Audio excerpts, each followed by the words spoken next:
It's so annoying. Like, I love public speaking and it's one of my strengths, but it's so fucking annoying when you're trying to be short and sweet. Well, what I used to do when I would like try to cut promos, if I had to be timed for a minute, I'd think of like my bullet points. That's what I do. You know what's funny? I'm better with the short and sweet talking when I'm tired as fuck. Because then I'm just like, I don't care. I'm just like, here's the bullet point, here's one key off of it. But it's like, and it's funny because it's done me well in public speaking and in sales, but if I'm like caffeinated at all and I try to do like all right, let me do this one talking point for this camera, I'm gonna make it 1 minute. I got my bullet points in my head. I'm just gonna cover those 1 minute, and then I start talking and it's like 5 minutes has passed and I've given like this presidential speech, but I can't use any of it because it's too fucking long.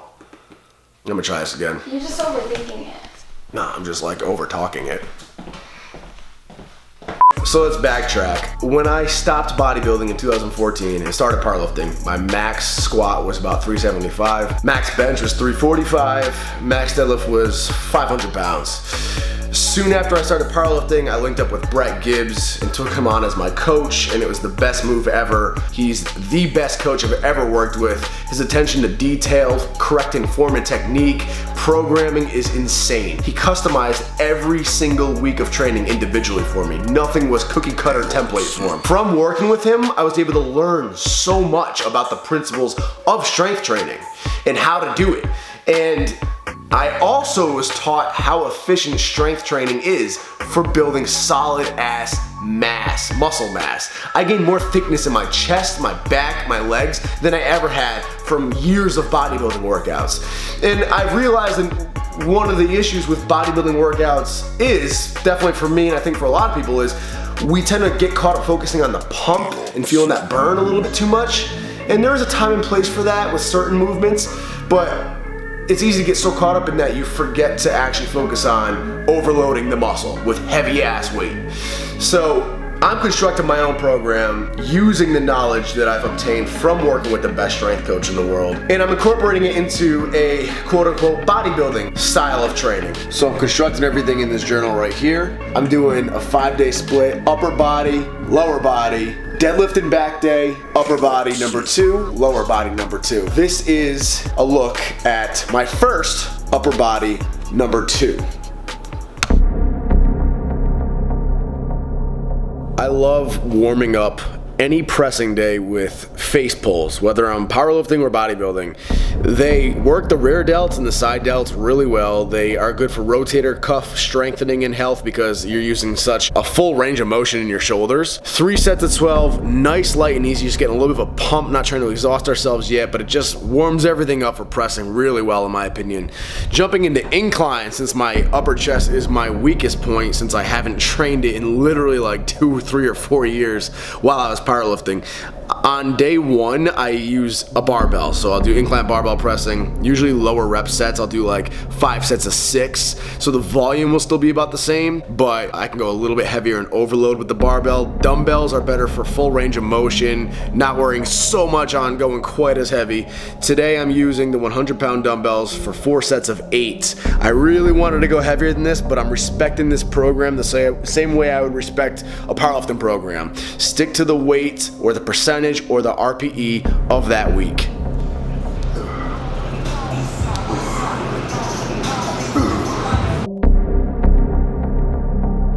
The barbell bench press is the only movement I'm keeping strictly powerlifting by style and technique because I don't want to lose that edge I had in the strength world, and I simply enjoy it. Everything else is geared towards full range of motion and activating the muscle, but I am doing this secondary now, and doing it pre-exhausted after hitting incline is actually hard as hell. My whole body's so sore from day 1 of this. I'm so not used to working my chest and shoulders the way they're being worked, so I had 0 strength on the barbell bench, but that's fine, and we're at the beginning of a cycle. 5 sets of 6 with 275. I noted how hard it felt in the journal. I kill off chest with flies, 4 sets of 10. I'm using cables today, but it can be fly machines, pec deck, dumbbells. You can switch it up. And that's a wrap for chest. Moving on to shoulders, my major weak point. I'm hammering away at shoulders. This time around, I'm starting off with a pressing movement. Like I said, I alternate, so on day 1, it's standing overhead press with a barbell. So lower reps, but more sets. So I'll do like 5 sets of 6. Today's dumbbells, seated, I haven't done this movement in forever. A little bit higher reps, a little bit less sets. So overall, same amount of volume, 3 sets of 8. Nice and easy today. My number one objective in training is not to smash my delts because they're my weakest body point by a long shot, specifically my side and rear delts.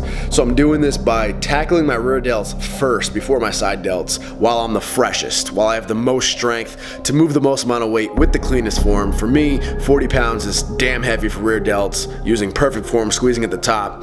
I'm doing 5 sets of 10. I originally had 4 sets of 10 laid down. I felt good enough to get 5 sets of 10. The more volume, the better. When you do rear lateral raises with dumbbells, try to go as heavy as you possibly can while still keeping the form impeccable. You want to have the most control at the top of the rep. You want to be able to squeeze the top of the rep. If you find that you can't, if you get to the top and you're like instantly coming back down, probably too heavy. A major tip that helps with rear lateral raises is to brace your stomach. Valsalva maneuver like crazy, just like you would on a squat or a heavy deadlift. It helps tremendously. Try it. When you start getting fatigued, you need to take a second to catch your breath at the bottom. Instead of throwing your body, throw it all into your stomach. Really punch your stomach into your lap. Again, like a huge brace for a huge deadlift. Just like punch that gut into the lap. And as you punch it into the lap, then bring your arms up, and you'll find that your upper body stays completely stiff. You're not heaving or moving or breaking form. And you'll find that you have a lot more power to squeeze the hell out of those delts, and you'll feel it in your shoulders still. As opposed to when you start trying to throw your upper body around, you lose all feeling in it. For side delts or the medial delts, I switch it up. On upper body day 1, which was earlier in the week, I'll do lateral raises, really high reps, tapering down to heavier weight and lower reps. On day 2, which is today, I do what I call V raises. I don't know if there's an actual name for them. I just call them V raises because if you take an elastic band and track the range of motion the dumbbells move in, it literally creates a V from start to finish. And this imitates an upright row more so than a lateral raise, and really hammers away at the medial delt, a little bit of the rear delt as well. You can go a little bit heavier with these than you can with lateral raises and overload the muscle a little bit better. So again, I alternate and I do these on day 2. So I marked down everything I liked, everything I did, everything I didn't like, etc., etc. Gonna go in, organize it all for next week, take out things I didn't like, adjust things, whatever it may be, and keep this going for a little bit. Get used to the new training program first and foremost so I can be adapted to that. Get used to just training again in general. And then from there, I might make some major changes to the program and all around. I might change up the days. I might take entire exercises or movements out of the picture. So this is all just kind of trial and error, and I'm starting it based off of just simply what I feel like doing right now, as long as I know it will hit hypertrophy, overload the muscles, you know, hit the basic necessities of training. So stay tuned. I told you in a recent video that I'm becoming more sensitive to dairy as I get older. So I reached out to Mark Lobliner for some lactose-free whey, and he hooked it up with some Mts Whey Isolate. And if you're not familiar, an isolate is basically a whey protein. Whey is a natural dairy product. People are like, whey's not a real food. It literally is. But it's dairy, so it has lactose in it. Lactose is sugar in dairy, and that's what you can't tolerate if you're lactose intolerant.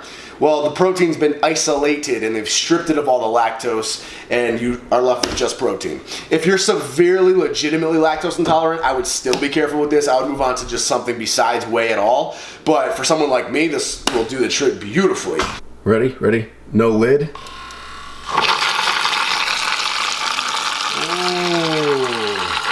No mess, no problem. I'm still giving away 3 of these on Twitter right now. I told you in the last video, but it's still going on. So go to Twitter. 3 different people are winning one of these bad boys. Goodbye. It's at Nick Wright NWB.